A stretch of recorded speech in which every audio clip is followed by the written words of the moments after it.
Armas, batallas y hombres que cambiaron el curso de la historia. Esto y mucho más en Bellum Artis Historia Militar.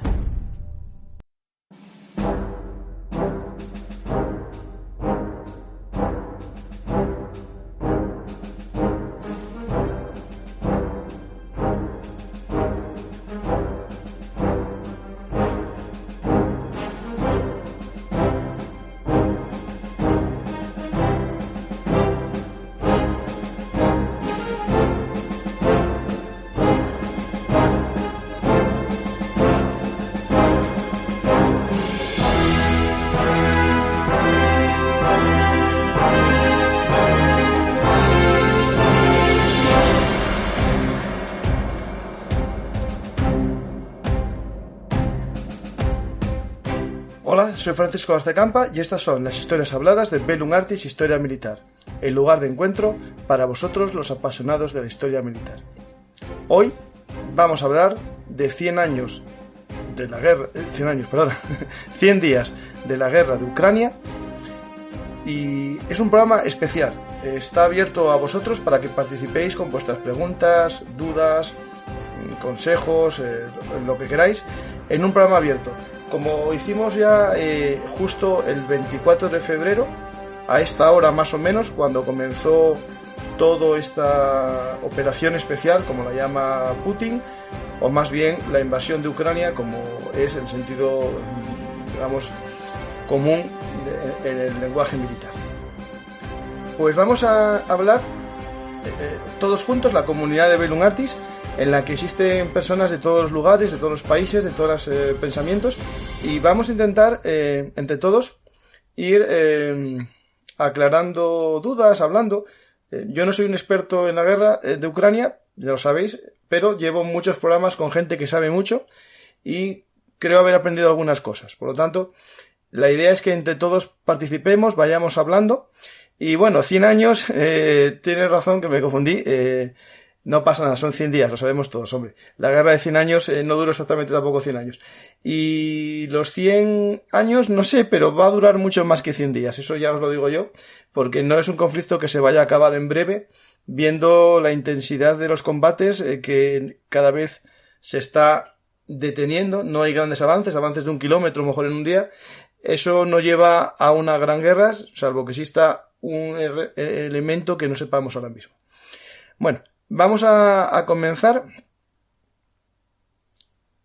La idea, no tengo nada pensado, pero sí tengo cosas pensadas. Por lo tanto, voy a ir empezando con un mapa del Instituto de Estudios de la Guerra, el ISW americano, un mapa muy interesante en el que podemos ver cómo es la situación actual de los combates. Es decir, las líneas, sabemos que las líneas no siempre son perfectas, los colores de los mapas no son perfectos porque puede haber tropas que penetren, puede haber poca presencia militar en una zona, pero más o menos nos dan una foto fija de un momento exacto, ¿no? Este mapa es justo de ayer, es un mapa del Instituto de la Guerra. Alguien dirá que es estadounidense, pero me da igual, pero es lo más objetivo que hay. Es decir, si veis este y si veis los mapas rusas, no hay mucha diferencia. Es decir, yo tuve el mismo día los dos mapas y no hay casi diferencia entre lo que hace este instituto y lo que, por ejemplo, publican los grupos de Telegram rusos o ucranianos. Voy a empezar un poco viendo o comentando la situación de cómo avanzó el mapa de la guerra en estos 100 días, para que después, entre todos, vayamos haciéndonos preguntas, dudas, o lo que vaya surgiendo sobre el tema, ¿vale? Aquí tenemos la situación actual. Podéis observar perfectamente en esta zona que está en diagonal, son... espera, que está un poco mal el mapa, voy a arreglar las cosas antes de empezar. Aquí tenemos justo el mapa, en diagonal está en lo que era en manos rusas, por ejemplo Crimea, y lo que sería el territorio de las repúblicas de Donetsk y Lugansk, que estaba en su control justo el día 24 de febrero, y podemos apreciar los dos avances que hubo. El primero de todos, estamos en la zona de Melitopol, desde, digamos,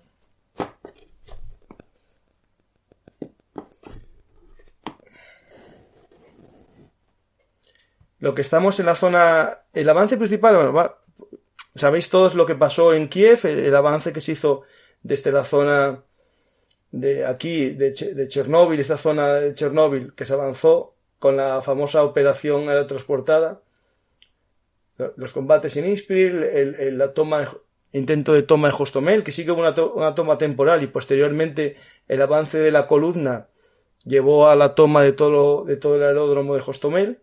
También hubo el de Chernigov, esta zona de por aquí, hubo un avance también ruso, y por esta zona de Sumy, toda esta zona de Pripyat, para llegar a Kiev también hubo un ligero avance ruso en los primeros momentos, ¿vale? Esto sabemos todos que hubo una retirada rusa para centrarse en el Donbass, que es la zona que ahora estamos, fijando el foco de atención, ¿vale? Tenemos el avance primero que se hizo desde Crimea, que dio lugar a la conquista de Gerson, que es la única, digamos, zona al norte del río Dnieper en control ruso. Es una cabeza de playa, ¿no?, que puede poner en peligro Odessa, por eso los rusos no tienen la intención de soltar Gerson, y los ucranianos están muy interesados, por lo menos, en una toma de control de este territorio, por si acaso hay alguna negociación, al menos poder solicitar a lo mejor la cesión de este territorio a cambio del reconocimiento, a lo mejor, digamos, del Oblast de Donetsk y Lugansk en manos rusas. Es decir, a los ucranianos les interesa que esta zona esté bajo su control en un futuro proceso, digamos, de negociación. Después tenemos aquí la famosa batalla de Mariupol, que hablamos de ella en Azovstal, y la ciudad de Melitopol, una ciudad de tamaño considerable, en la que existen ya pruebas de resistencia, digamos, partisana, ucraniana, combatiendo contra los rusos. Hay que entender que este Melitopol, aunque es una zona que en el mapa electoral, que os lo voy a poner ahora, y hablamos de ella varias veces, este mapa electoral de las elecciones del 2014. Después miro el chat, ¿vale? Que ahora no estoy mirando el chat, ya lo miro justo cuando acabe de explicar lo que quiero decir. Si os fijáis, esta ciudad de Melitopol está en la zona que votaron al partido prorruso, pero siempre hay que tener en cuenta que este partido de las regiones, que era el partido, digamos, de Yanukovych, prorruso, era mayoritario en esta zona, pero esto no implica tampoco que sean a favor de la anexión de Rusia. Por eso puede darse el caso de que una población mayoritariamente de habla rusa, votante del partido de las regiones, ahora no esté conforme con la ocupación. También entran otras variables, la presencia de tropas ucranianas de otras provincias o lo que sea. Después tenemos Donetsk y Lugansk, en el que no hubo casi movimiento. Vamos a volver al mapa, porque desde el comienzo de la guerra, aunque nos pueda extrañar, no hubo mucho avance en esta zona, que sería la que, en teoría, tendría que producirse el mayor avance, porque, digamos, esta zona fronteriza que estáis viendo, esta zona que vemos aquí, esta zona de el Oblast de Donetsk y Lugansk, sería lo que Putin se comprometió a recuperar, la integridad territorial del Oblast de Donetsk y el Oblast de Lugansk previo al 2014. Y por ahora es donde no se produjo avances. Se produjo un avance en toda la zona de Melitopol, de Zaporizhia y también en Gerson, pero no en sí en la zona que él se comprometió a liberar. ¿Las razones? Pues puede haber dos. Primero, intentar debilitar las posiciones ucranianas en esta zona, que son las más fuertes, porque hay que recordar que desde el 2014 en esta zona existen combates y existen campos minados, existen zonas de trincheras. Por lo tanto, esta zona de la frontera de Donetsk y Lugansk de la República con el resto del Oblast está muy protegido. Por lo tanto, es lógico también una base envolvente, que es lo que están intentando hacer a día de hoy en esta zona que vamos a hacer el zoom. Aquí tenemos un territorio que ya hablamos de ellos, Severodonetsk y Lysychansk, que ya hablamos hace poco en un programa especial sobre la ciudad de Severodonetsk, que a día de hoy ya está casi en 3/4 partes en manos rusas, y Ucrania resiste en esta zona y también en una química que está por aquí. Vale. ¿Por qué nos fijamos en esta zona? Aquí nos fijamos en el desastre del cruce del río del Severodonetsk, que es por aquí justo. Hablamos ya en un programa hace poco, en un especial, de cómo se cruza un río según el manual táctico soviético y ruso, y vimos la errónea aplicación de este en el cruce del río. Y hablamos de Popasna. Esta ciudad de Popasna es una de las dos pinzas que iba a cerrar la bolsa de Lysychansk. Esta zona de aquí va a ser cerrada desde el norte en el cruce del río y desde el sur en el avance de Popasna. Los rusos controlaron esta zona, el brazo de Popasna está controlado, y poco a poco va a ir avanzando, en teoría, hacia Siversk y cerrar.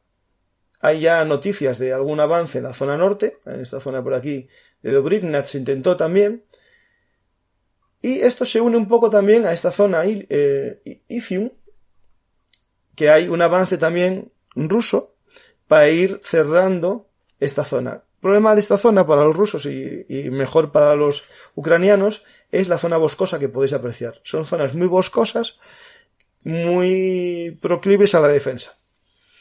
Nos queda Gerson, que es una zona, Kharkov, perdonad. Nos queda Kharkov, en el que sí que existe una recuperación de territorio por parte ucraniana, llevando casi hasta la frontera rusa. Aquí podéis ver la frontera rusa, como ya está en manos, digamos, la frontera de Ucrania. Al igual que el resto de la frontera. Esto es un tema interesante porque en ningún momento se produce un intento inteligentemente por parte de Ucrania de atacar el territorio ruso. Eso implicaría, en primer lugar, que para Rusia se activaría el estado de guerra, que no está activado. Se aplicaría también la defensa nacional y la posibilidad de una defensa estratégica por peligro del territorio ruso. Y eso podría llevar consigo la activación de armas tácticas nucleares, como ya hablamos en algún programa. Y bueno, nada más, tenemos por aquí, esta es la situación actual.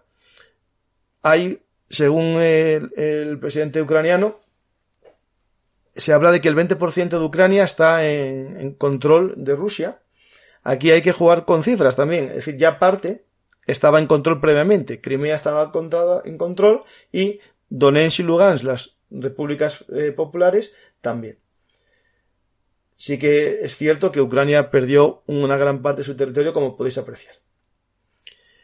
Ahora, después de esta explicación, podemos empezar un poco el chat, ¿vale? Voy a poner el chat en pantalla y vamos viendo las posibilidades de preguntas, ¿vale? El que quiera hacer preguntas, por favor, que ponga @ y @verunartis y ya os sale un poco destacado, ¿vale? Bueno, Francisco, gran trabajo. Muchas gracias por apoyar el esfuerzo que estoy haciendo por contar la historia y contar también la actualidad. Estupendo, tengo una bonita noticia ferroviaria. En Ucrania algo de un túnel y de una bonita explosión. Y de armamento. Bueno, lo que tiene que hacer Rusia es impedir que se arme Ucrania, eso es lógico. O sea, lo lógico sería dejar eso, armarse. Otra cosa es la capacidad para hacerlo. Habrá que ver qué se determina antes, si los misiles a Occidente o los tanques a Rusia. Bueno, ahí es un tema muy interesante lo que acabas de preguntar. Esta guerra, como toda guerra, es una guerra industrial. Hay que poner en funcionamiento la industria de guerra. Ni Rusia está en estado de guerra con la industria en plena capacidad, también por un problema de los componentes. Esto es algo que puede afectar a todas las naciones. Cuando tú haces tecnología punta, los componentes no son componentes normalmente de un solo país. Dependes de los semiconductores, los elementos, materias primas que se fabrican en China, los chips que se fabrican en Taiwán, las placas bases o sistemas, por ejemplo, electrónicos que tiene el Orlan, el Orlan, que es un dron ruso, es americano, de esos de doble uso, que se puede usar para otras cosas, y por tanto, la dependencia de materias primas es muy importante. En el caso de Rusia le puede afectar a su producción, pero también Occidente tiene un problema de capacidad. Es decir, hasta hace poco hubo una noticia, si no recuerdo mal, fue Suecia, que dio tantas armas anticarro que le está comprando a otros países armas similares que tengan en stock. Estados Unidos, el Pentágono hace unos 15 o 20 días, hizo un llamamiento al Pentágono, uno de sus responsables, a los políticos de que cuidado, que estaban ya gastando casi una tercera parte de los arsenales estadounidenses de armas anticarro. El Stinger famoso, que se dieron cientos de ellos, lleva 2 décadas sin comprarse ninguno en Estados Unidos. Estados Unidos está tirando de Stingers que tiene en almacén. No hay producción de Stinger. Hace poco, viendo un programa, no me acuerdo de quién fue, si fue de Oscar Vara o de Visual Politics, no me acuerdo muy bien, explicaba una cosa muy interesante sobre el tema de la producción, ¿no?, de armas. El problema que se tiene es que la industria tiene una capacidad ajustada al pedido habitual. Es decir, si España, Instalaza, ¿no?, tiene unos pedidos habituales de 300 C90, tiene una línea de producción para esos 300 C90. Puede tener una lista de proveedores de componentes para unos 300. Pero si de repente le pides 1000 para un solo año, a una empresa no le sale rentable la producción, porque tiene que modificar sus líneas, tiene que contratar nuevos trabajadores, tiene que buscar nuevos proveedores o asegurar al proveedor que le fabrique más. Y eso, para un solo pedido, nadie se moja. Y eso lleva a una ralentización de la fabricación.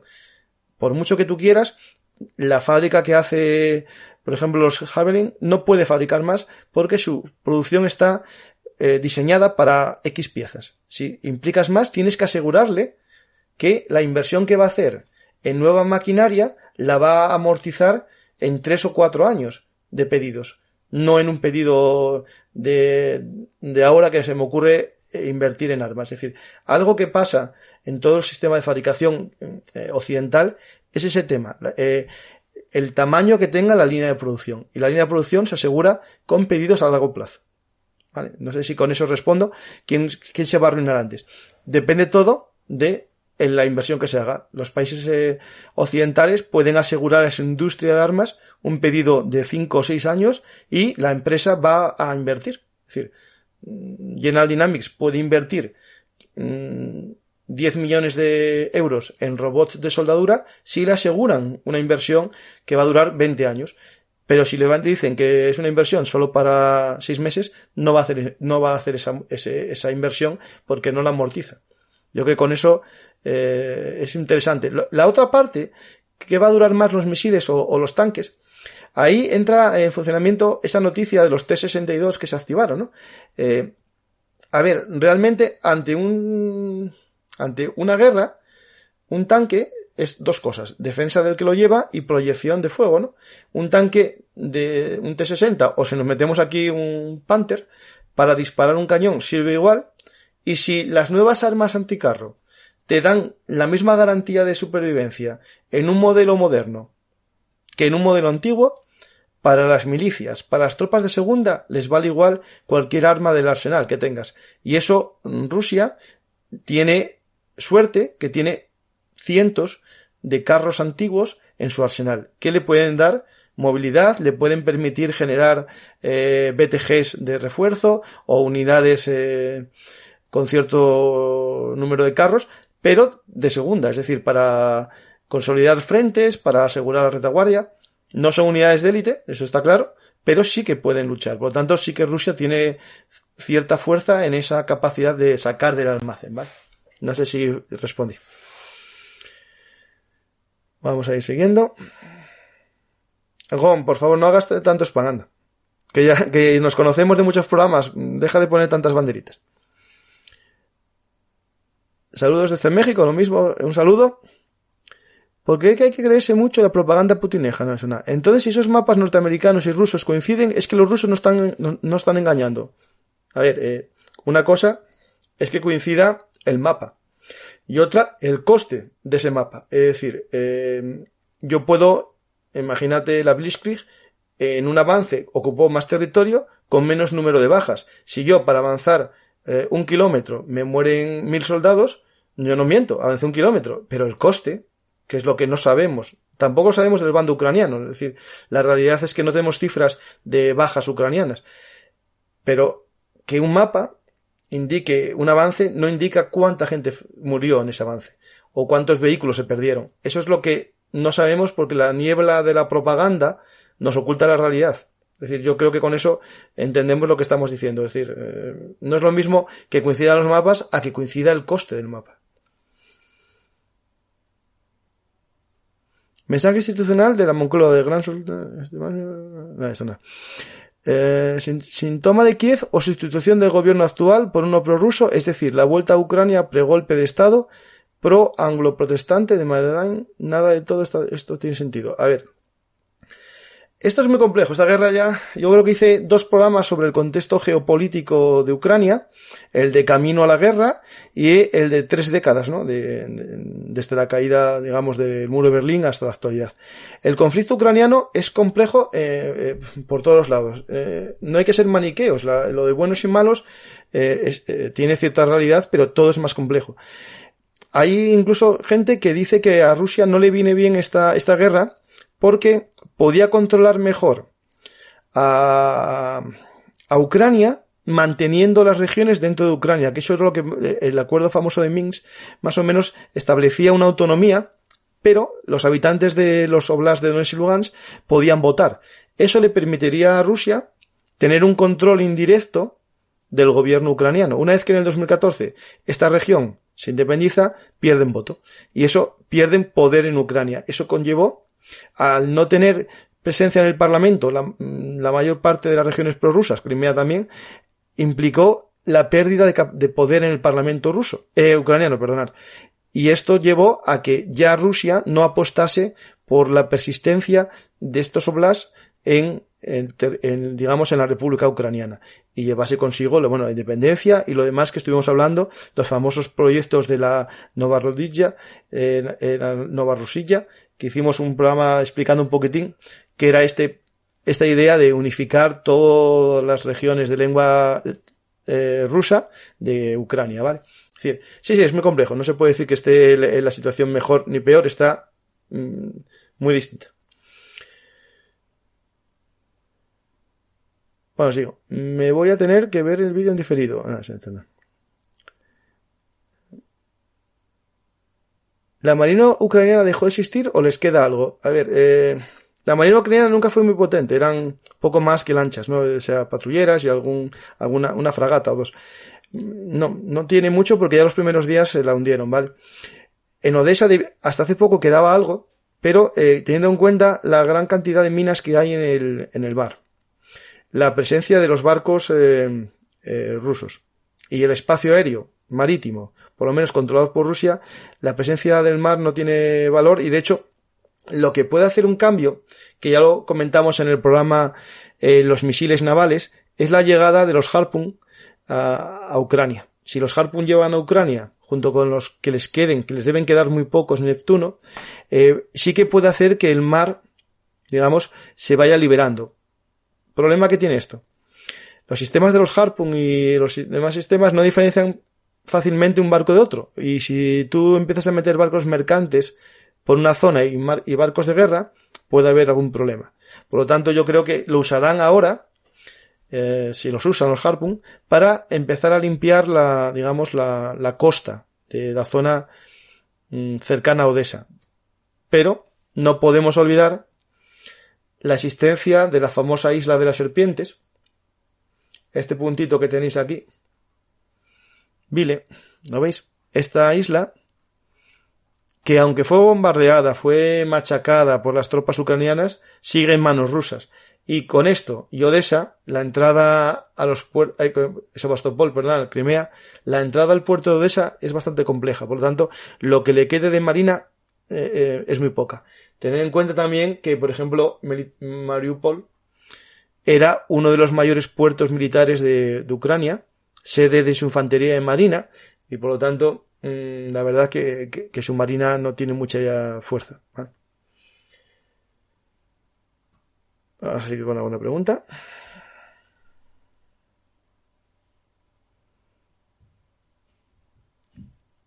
¿Aprecias algún punto en que esta guerra beneficia a Europa?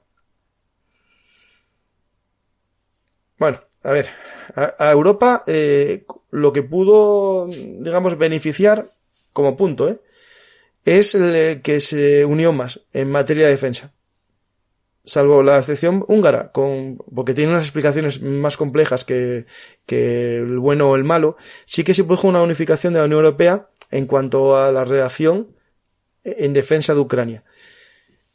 Compensa esto lo que va a implicar... Bueno, hay un aumento de los gastos de defensa porque la sociedad europea vivió un poco alejada de todo lo que tenía que ver con la defensa y con esto parece ser que se va a invertir más, por lo menos a corto plazo, y eso no sirve en defensa hay que pensar siempre a largo plazo, y eso serían las ventajas. Inconvenientes: el aumento de las materias primas, la inflación, y en el caso sobre todo de los países centrales, vamos a ver un poco el mapa para que lo veamos. La zona, por ejemplo, Hungría, Eslovaquia, Rumanía, libra Rumanía en parte porque tiene acceso al mar con el Negro, pero el caso de Hungría y Eslovaquia, incluso la República Checa, que son dependientes del gas y del petróleo, que esto es la diferencia ruso por oleoductos, implica que si renuncian al petróleo, todo su transporte de materias de energía, gas y petróleo, se tiene que hacer por camión, y eso implica un sobrecoste muy elevado que tendrían que sufrir estas economías. Por eso Orbán en parte está en contra de todos los cortes. También en el elemento húngaro hay que destacar la complicación que tiene Hungría. Si nos vamos aquí a Hungría, voy a meter el zoom, lo veis en el mapa. Esta zona que tenemos aquí, justo este oblast, ¿lo veis? Esta provincia ucraniana, la que está aquí, con el Biornichi-Rajón. Esa zona es una zona antiguamente de Hungría, con población húngara, que habla húngaro, y Hungría ya le quiso conceder la doble nacionalidad húngaro-ucraniana, y hubo una negativa ucraniana a esa concesión, y llevó consigo una problemática, digamos, potente, ya muy previo a la guerra, entre Hungría y Ucrania, por, la discriminación a los nacionales a los nacionales húngaros en Ucrania. ¿Vale? Voy a ver más preguntas, ¿verdad? Rusia ha mantenido activas las líneas de producción, de actualización de tanques. Corre con ventaja en este aspecto, siempre que consiga componentes homólogos, o que le den cierta capacidad. El tema es que en los componentes se los compraba Occidente. Mira, yo estoy leyendo ahora mismo un libro que se llama Hijos de Putin. Tengo aquí la contraportada. Los hombres de Putin. Y justo estoy leyendo, cómo surgió Putin, ¿no?, en el mundo del KGB. Y él estaba en la RDA, en una parte del KGB, que se dedicaba a la compra de componentes informáticos y de tecnología occidental. Ya en el año 83, 84, la tecnología soviética era inferior a Occidente y generaban empresas pantalla offshore que compraban componentes de doble uso, hospitalarios sobre todo, para después usarlos en el campo militar.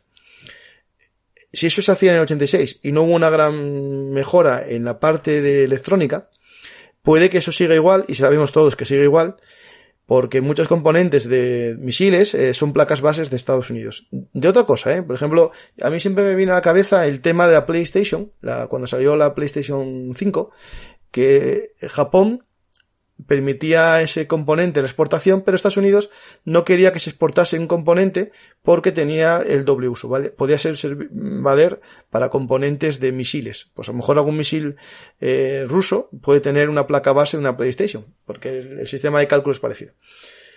Si encuentran componentes, pueden, pero ya al principio de la guerra, si no recuerdo mal, China no le dio un apoyo completo en cuanto a los componentes electrónicos. Y recuerda que China es el primer fabricante o segundo, y Taiwán es también el primero o segundo. Taiwán no le va a vender, y si China no le vende, tiene problema. Hay siempre el mercado negro también. Bueno, sigo. No soy prorruso y sin embargo espero una ofensiva mucho más ambiciosa para ocupar todo el Donbass. No sé, quizás me he creído siempre la propaganda rusa. A ver, propaganda hay mucha. nos hicieron vender o vendieron un producto que no era tan potente como realmente es. Es decir, no es tan potente. Otra cosa es que no tenga la capacidad de aguantar una guerra. Contra Ucrania. ¿Qué problema hay? Que Rusia no lucha contra Ucrania solamente. Rusia se hizo cálculos de que luchaba contra Ucrania con la capacidad productiva de Ucrania, con la capacidad de compra de Ucrania. Sus cálculos no funcionaron porque resulta que tienen regalos de armas de todas las naciones occidentales y aparte también tienen un sistema como de préstamo, como un préstamo ya riendo de Estados Unidos, que ya, aunque no sean regaladas, las condiciones de pago son a muy largo plazo. Por lo tanto, no estamos ante una guerra entre Rusia y Ucrania, sino entre Rusia, Ucrania y sus apoyos en armas. Por lo tanto, que Rusia tenga capacidad de fabricación, yo no lo pongo en duda. Que tenga la misma capacidad de fabricación que el resto de países del mundo, no el resto de países, que los países de la OTAN, pues lo veo complicado, ¿eh? Vamos a ver, las bajas rusas son evidentes, altas e inesperadas, pero es absurdo pensar que las ucranianas no son. No, las ucranianas pueden ser aún mayores. En Severodonetsk se hablaba de entre 100 y 150 muertos al día. Es decir, las cifras, lo que pasa es que Ucrania muy inteligentemente no las da. Y da las de Rusia. Y Rusia muy inteligentemente no da las suyas y tampoco da las de Ucrania. Eso es lo que me extraña a mí. Es decir, después de la Segunda Guerra Mundial, los USA tenían el 52% de la economía mundial y hoy en día son solo el 19%. China ya es el 17%. No, eso es cierto. Es decir, el futuro, la lucha entre la primera potencia y la segunda por la hegemonía ya está ahí. Vivimos en un escenario en el que la unipolaridad, ¿no? La hegemonía estadounidense se acabó. Se va a ir a la multipolaridad o a la bipolaridad. ¿Qué sucede? Que sin negarlo, hay que también ir siempre a las cifras relativas, no nominales. Es decir, no es lo mismo Estados Unidos tenga el 19% de la economía mundial con 300 millones a que China tenga el 17% de la economía mundial con casi 1.400 millones o 1.500, ¿vale? Es decir, hay que entender también el reparto de la riqueza. Es decir, Estados Unidos, su población tiene un PIB nominal mucho más alto e incluso un PIB real. Porque hay gente que juega con los PIB como diciendo que un país pobre tiene más PIB porque consumen menos. Sí, consumen menos, pero cuando compran productos de exportación, como es la tecnología militar, compiten con países con un PIB mayor. ¿Vale? Es decir, eso es importante también saber eso, jugar con esos datos, ¿vale? Sigo. Hola, ¿crees que el retorno de ataúdes a Rusia de reservistas y conscriptos puede desestabilizar el régimen de Putin? Sin duda alguna. Por eso también está ralentizando la llegada. Hace poco publiqué en Twitter, a ver si lo encuentro, a ver si encuentro el mapa, Un segundo, Estoy buscándolo, Un mapa con el tema de dónde son las bajas de Rusia, ¿no? Es decir, de dónde vienen los muertos en Rusia. Y la mayor parte de ellos son... Ahí ves el mapa perfectamente, ¿vale? Y los colores más oscuros, así que son negros, rojos, son las zonas con más muertos. Es decir, porcentualmente el número de bajas del ejército ruso proceden casi todo de territorios del Cáucaso, ¿vale? Y del Asia, de la zona de Mongolia, norte de Mongolia, ¿vale? Es decir, eso implica dos cosas. Primero, que la llegada de ataúdes, si se produce, no se va a producir en grandes ciudades, sino en pequeños pueblos. Y segundo, digo si se produce, porque puede haber entierros en zonas, digamos, cercanas al campo de batalla, o como es el caso de los famosos trenes refrigerados que están en Ucrania, con 200 soldados rusos, que Rusia no los coge, se niega a recogerlos por ahora, porque no quiere esa imagen, es decir, que lleguen ataúdes a casa. ¿Por qué es esto? Porque le pasó en Afganistán. En Afganistán las famosas cajas de zinc, que eran las cenizas de los soldados, cuando llegaban empezaron a producir un problema, digamos, político. Y eso se quiere evitar, como en todas las guerras, Es decir, a lo mejor cuando son pocos te llegan con la bandera plegada a lo estadounidense y puede que no te importe, pero cuando estamos hablando de muchos, ahí sí. Un elemento que hace poco escuché una conversación que pillaron, sabéis que los rusos están utilizando teléfonos móviles para llamar a sus casas o para comunicarse entre ellos, ¿no? Porque los equipos de radio no eran muy buenos y usan los teléfonos. Un teléfono normal se puede interferir. Y hay una llamada que se hizo famosa, que la publiqué en Twitter, que es de un soldado ruso que comenta a su mujer el hecho de que en su unidad se rebelaron contra un general que vino a obligarles a avanzar cuando de los 800 hombres del BTG solo estaban en condiciones de combate 200 y se negaban porque habían pasado 30 días del contrato. Es decir, el contrato, sabéis que hacen contratos de 2 años o 3, depende la modalidad. Digo los que son profesionales. Y se les había acabado el contrato y se negaban a avanzar. Y hubo un casi enfrentamiento entre unos grupos de fuerzas especiales Spetsnaz que iban con el general y los soldados de la unidad. Esto lo comento porque sucede mucho en las guerras, No, esto no es algo solo en Rusia. Cuando los soldados ven la posibilidad de morir, Estados Unidos le pasó con la guerra de Vietnam, quieren acortar la exposición a la batalla, a la guerra, y hay métodos para librarte, ¿no?, de los jefes que son un poco heroicos, ¿no? Es decir, hay jefes que pueden cuidar a sus hombres y otros que solo quieren lograr figurar, ¿no?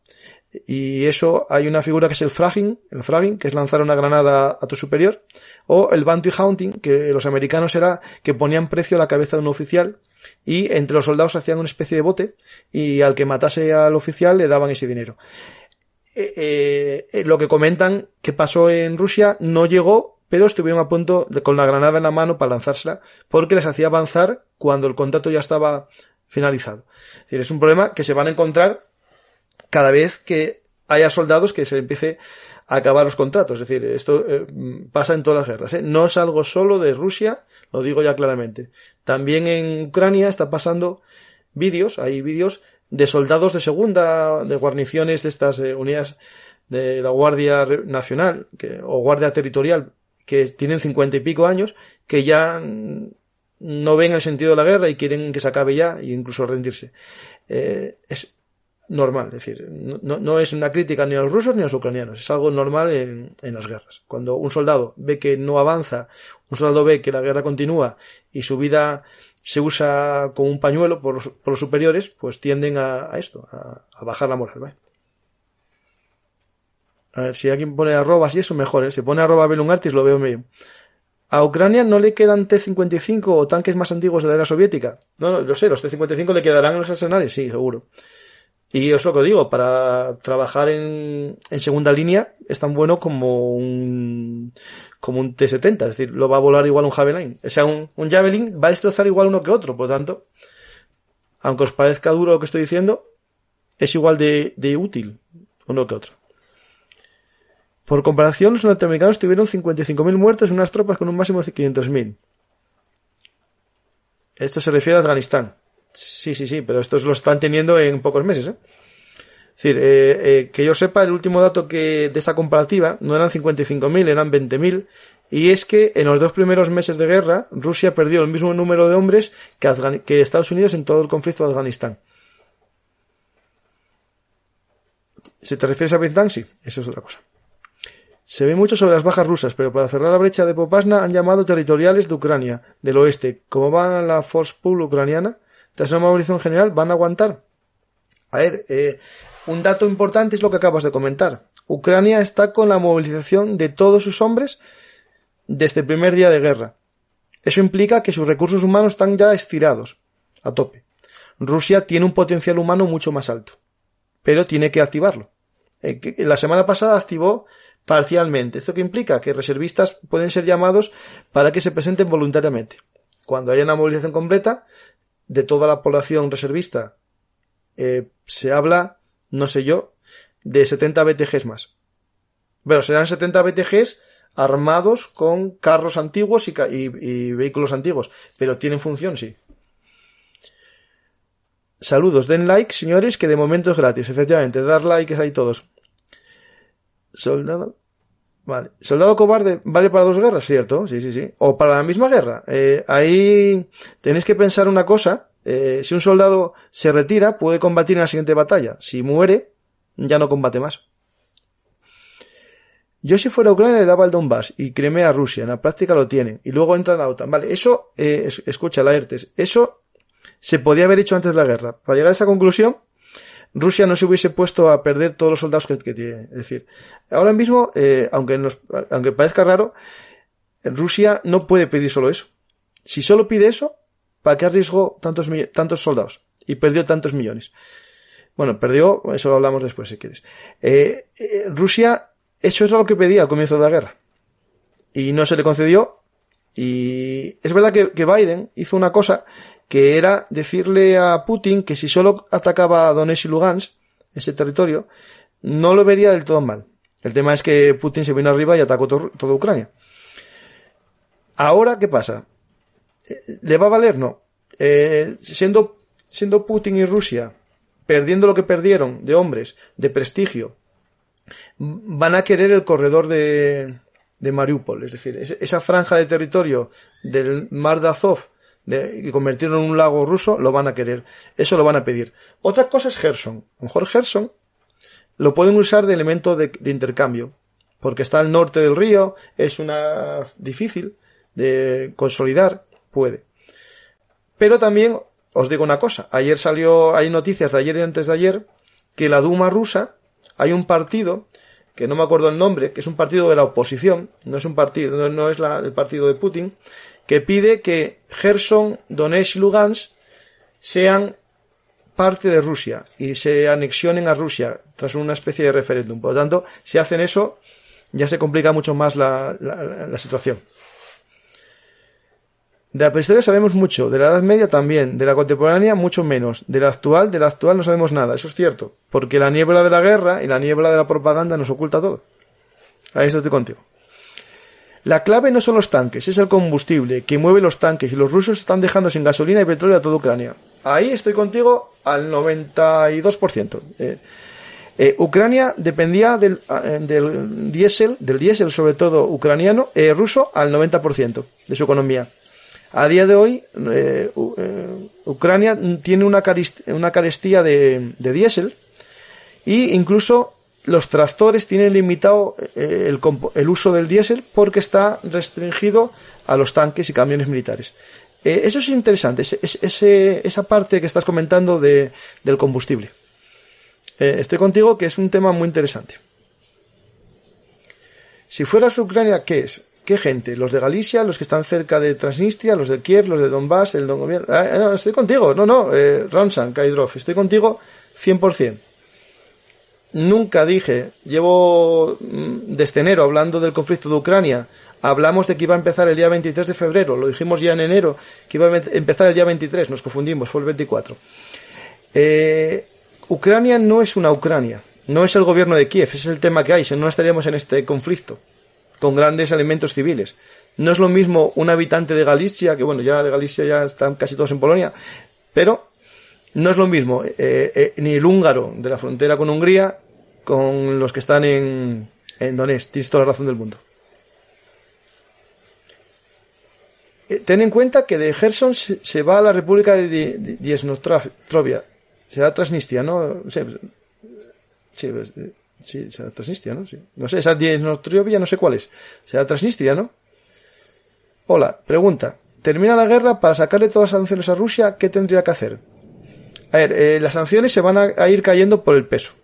Es decir, yo no creo que haya ninguna guerra, ¿vale? A lo largo de la historia, que las sanciones permanecen. Todas se van quitando, sobre todo si el sancionado es vital para tu economía. Es decir, Europa sanciona a un país y esa sanción le hace más daño que a él. Cuando hablamos de cortar el gas, Europa corta el gas al suministrador de gas. Y el suministrador de gas puede vendérselo a otro. De hecho, Rusia está vendiendo más que el gas, el petróleo, a un precio más caro que antes de la guerra a países que antes no le vendía. Por lo tanto, sus inputs económicos están muy parecidos, no está perdiendo. Y Europa está perdiendo en energía. Pregunta, ¿termina la guerra? Eso está. Pueden precisar, señores, todo este mundo es tan relativo que lleva a rápida confusión. No, es que el problema es eso, es que todo es relativo. Es que no sé cómo. explicarlo que no sea así. Es que el mundo, por desgracia, es relativo. Vale, seguimos. Las guerras proxies han sido siempre así. Básicamente, vemos el tamaño de apoyo de Estados Unidos que hace Ucrania. Sí, a ver, según Rusia, según Gerasimov, ¿no? Podríamos decir que estamos ante una guerra proxy. Tiene elementos de guerra proxy muy importantes. Es decir, Ucrania está haciendo de proxy, podríamos decirlo. Es decir, yo no quiero decirlo porque no me parece que sea cierto. A Ucrania le atacaron y está defendiéndose con ayuda de otros. Pero es cierto también que a Estados Unidos le interesa debilitar a Rusia y lo está debilitando vía Ucrania. Pues sí, en eso es un elemento proxy, sí. Ahí no es mentira, pero no es una guerra proxy en sentido concreto, ¿vale?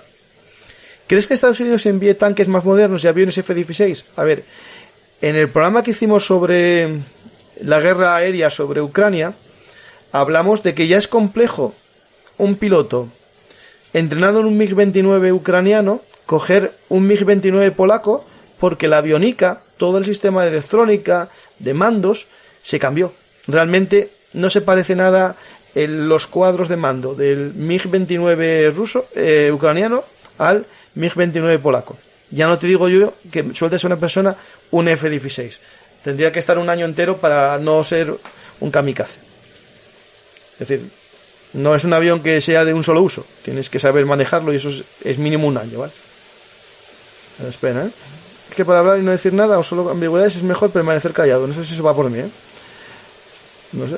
Belun Artis, ¿a quién crees que beneficia que se largue la guerra más? ¿A Ucrania con su ayuda a Occidente o Rusia con su movilización parcial camuflada? El problema de que se alargue la guerra es que nos va a llevar a un estancamiento parecido al 2014. Y eso podría llevar a que estemos hablando de la guerra de Ucrania en el 2028. A Ucrania le beneficiará siempre que los países aliados le sigan apoyando. Y ahí entramos en el peligro de salir fuera de los telediarios. Es decir, cualquier noticia que salga del telediario deja de ser interesante para los políticos. Y por lo tanto, podría darse el caso que en el 2025 se siga luchando en el Donbass y Ucrania deje de tener armas a bajo coste porque ya no le interesa a nadie. Un segundo, voy a cerrar la ventana que aquí está diluviando en Asturias. Sigo leyendo. Mejor no decir nada que decir estupideces. Esto no sé si va por mí, ¿eh? Si va por mí, lo siento. El prestigio perdido por Rusia no le volverá a recuperar. Vale, eso, el prestigio militar le va a costar recuperarlo, eso es cierto. Además de petróleo para mover los carros, también se necesitan infraestructuras, ferrocarril, carreteras, puentes, y Ucrania se está quedando sin infraestructuras. Eso es cierto. En eso coincidimos al 100%. El tema de que para mover una industria, incluso mover las piezas que te regala Occidente o lo que sea, necesitas unas infraestructuras y hacer llegarlas al frente de batalla. Y por eso se habla de armas estratégicas, son las que atacan la retaguardia. Es decir, si tú quieres impedir que un ejército tenga refuerzos, destruyes la retaguardia. Pues, jaja, no pago, contestaba siempre a otro comentario del chat. Vale, gracias. Gracias, Ransom. Ucrania tiene 600.000... ¿Crees que Occidente, después de la guerra, equipa a Ucrania con equipo muy moderno para disuadir a Rusia de otro ataque en el futuro? A ver, eso fue parte... Desde el 2014, es cierto que la OTAN hizo apoyo militar a Ucrania, le estuvo haciendo entrenamiento. De hecho, era para eso, para generar cierta fuerza para evitar un ataque. También hay documentación y escritos que hablan que Rusia atacó este año porque su objetivo era desmilitarizar a Ucrania, sabía que se estaba reforzando, que estaba mejorando sus defensas, y atacarle ahora que estaba todavía incompleto ese proceso de modernización. ¿Qué pasa? Si se estanca el frente y a Ucrania le siguen dotando de medios, puede que a la larga el que más beneficiado esté sea Ucrania, aunque demográficamente es menor su capacidad de refuerzo, sí su capacidad de mejora tecnológica. Y eso es una ventaja que tiene Ucrania por sus aliados. No, Pablo, el problema es que me entró por la bajante. Estaba granizando, es que Pablo vive en Oviedo y no es que esté granizando, es que me entró por la bajante. Tengo que ahora ir para allá, que está la mujer un poco desesperada. Pues, ¿desde cuándo Estados Unidos regala armas? No, desde nunca, o desde siempre. Es decir, en el préstamo y arriendo lo hizo, a la Unión Soviética le dio armas y no se las exigió después. Otra cosa es que normalmente una nación que compra en préstamo y arriendo tiene unas obligaciones posteriores en caso de devolución, en caso de devolución de las armas, o, por ejemplo, de mirar con mejores ojos a la industria del país que te ayudó en la guerra. Es decir, a la larga, seguro que sí que va a tener un pago Ucrania. Eso no, nadie en la vida regaló armas, ni tampoco Rusia regaló armas a los países que son de su bando. Es decir, eso es de creer que las cosas se hacen gratis, es muy infantil. Es decir, todo el mundo lo hace a cambio de algo. Ucrania tiene 600.000 millones de dólares en pérdidas económicas. No, a Ucrania le están deshaciendo. Es decir, es una economía que ya estaba mal, era uno de los países más pobres de la Unión Europea, y ahora es mucho peor.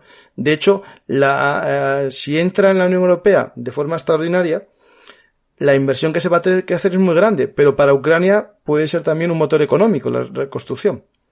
El tema es qué va a pasar en los territorios que queden en manos rusas con esa reconstrucción. Eso hay que verlo también, la capacidad de reconstrucción de una zona o de otra. Es decir, si imaginar que se acaba la guerra y quedan como está los territorios, pues seguro que la zona que está en el bando, digamos, de la Ucrania de Kiev, tendría ayudas europeas bastante potentes, y a lo mejor la otra tendría ayudas rusas. Hay que ver la capacidad que tenga Rusia de meter dinero para levantar Mariupol, por ejemplo.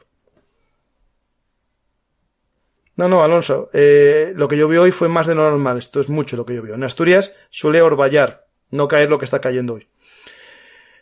Pues destruyen el puente de Gerson, tendrían un embolsamiento de cerca de 10.000 soldados rusos. Sí, eso, Robert, estoy contigo, que la destrucción del puente de Gerson, lo voy a poner aquí a la gente para que vea de qué estamos hablando, si alguien no lo conoce. Gerson es este territorio que está aquí, al norte del río Dnieper, la desembocadura. Es un territorio que está controlado por los rusos y, bueno, hay un avance ucraniano. Imaginad que destruyen el puente. El puente es exactamente este puente que tenemos aquí. ¿Qué lo tomaron? Porque los ucranianos no lo volaron en su momento. ¿Qué pasa si lo envuelves? Pues que tu contraataque, imaginar que Ucrania lo destruye y embolsa estas tropas, las captura, y quiere hacer un avance, ya no puede avanzar él tampoco hacia Crimea. Pierde el acceso directo a Crimea. Por eso no lo destruyen, porque es casi el único puente importante en esta zona de la desembocadura del Dnieper. Si os fijáis, no hay otro puente. Y hacer un cruce por aquí yo no lo veo posible. Es un cruce, una locura de cruce, ¿vale? Por lo tanto, destruir el cruce afecta a los rusos, pero también a los propios ucranianos que ven limitado su capacidad de ataque.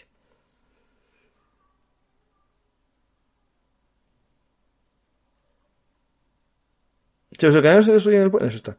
Las armas que mandó la URSS a España, la República, hubo que pagarlas por adelantado en oro. Eso es cierto, sí. La Unión Soviética lo cobró en oro, sí.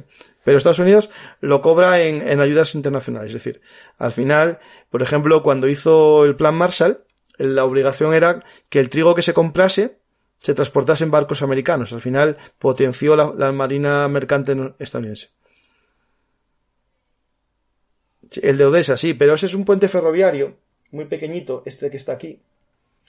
Lo estoy poniendo ahora en el mapa. Es este de aquí. Es un puente muy pequeño, el que estás hablando. Pero que es tan pequeño que se puede, digamos, pontonear fácilmente. Es un puente ferroviario. Es este. Si no, sí, yo creo que es el que estás diciendo tú, ¿vale? Y este puente sí lo destruyeron, que es el que lleva, digamos, las ayudas desde la zona de Moldavia, ¿vale?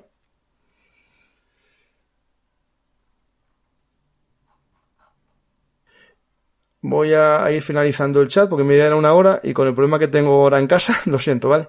Pues espero que os haya valido. ¿Puedes subir el volumen? Te oigo bajo. Bueno, a ver, subiré. Que tengo un problema con el micrófono, si está muy alto os quejáis también. ¿Ahora mejor? Yo creo que después de toda esta ayuda internacional reciente, no me extrañaría que desde que ya se le esté entrenando en secreto a algunos ucranianos en F-16.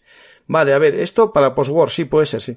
De hecho, se dice que ahora que dieron los MLRS, estos lanzamisiles estadounidenses, ya llevaban tiempo soldados ucranianos aprendiendo su uso en Alemania previamente. Es decir, Yo creo que tienes toda la razón, esto no se da de repente y hay un plan previo de concesión, ¿vale?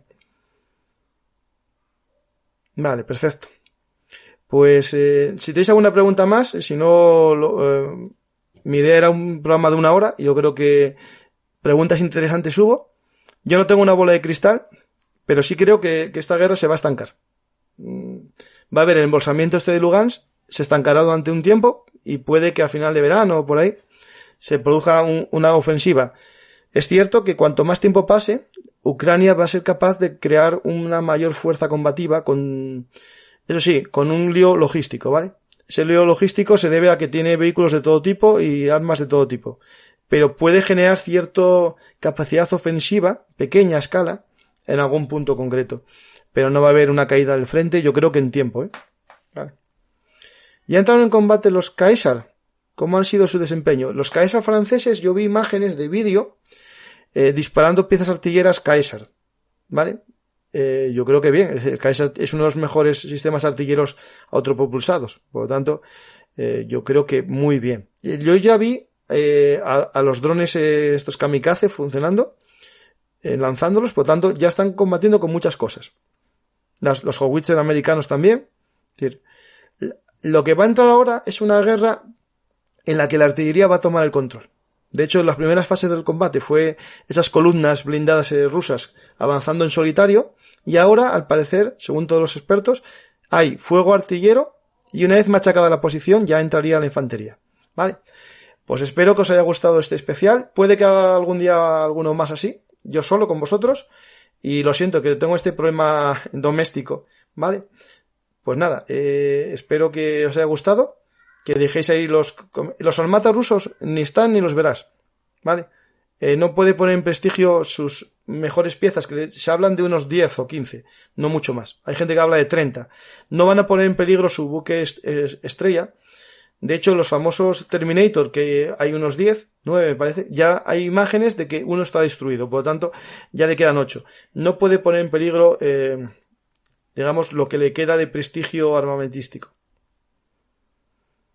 Muchas gracias a todos y hasta la próxima historia hablada. Siempre os recuerdo que si os ha gustado este pequeño directo, le deis a me gusta, ¿vale? Ese dedito para arriba, lo compartáis en vuestras redes sociales, y también recordaros que si os gusta mucho Bellum Artis, nos podéis apoyar aquí en YouTube, por ejemplo, con las insignias. Acaba de subirlo Jack Samuel, su logo con Alejandro Magno con gafas de sol, que es algo que tienen los que son miembros del club de fans de Bellum Artis. También ganáis una insignia que os distingue en los chats. Voy a ver si hay alguien que haga una última pregunta. Vale, perfecto, no. ¿Ya entraron en combate? No, eso está, Joan. Joel, muchas gracias también por el apoyo que haces a Bellum Artis. Y a todos, a Manuel, que está también por ahí, a Jack Samuel, y a todos, a Andreas von Liedemann, a Pablo Gosende,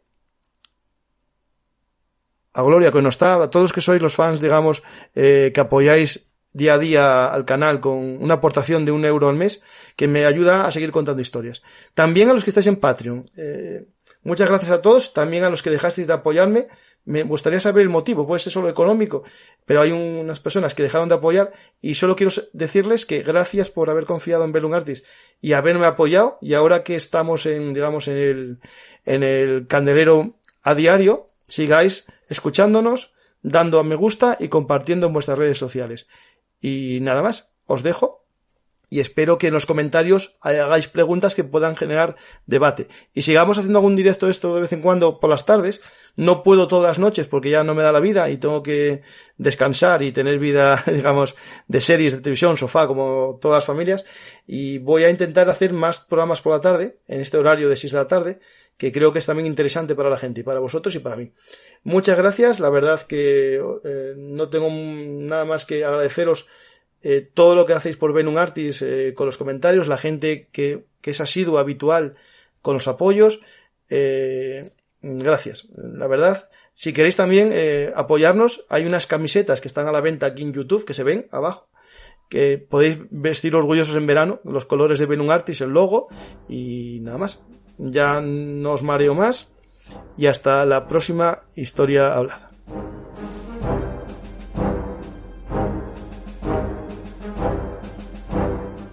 Bueno, tienes razón, con los tanques más antiguos van a sufrir los golpes de los RPG normales, sí, tienes toda la razón. Pues muchas gracias y hasta la próxima historia hablada.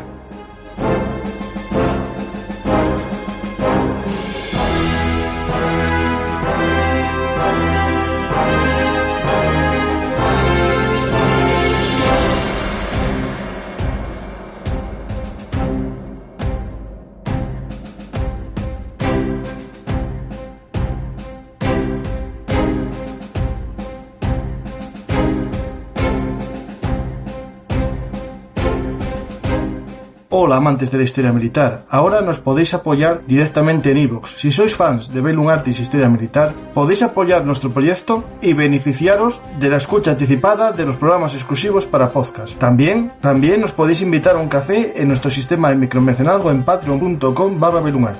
Ya sabéis, nacimos para contar historias y queremos seguir contándolas para todo el mundo, por lo que no tenemos episodios exclusivos para fans. Pero así nos podéis mostrar vuestro apoyo para que sigamos contando historias con aún más.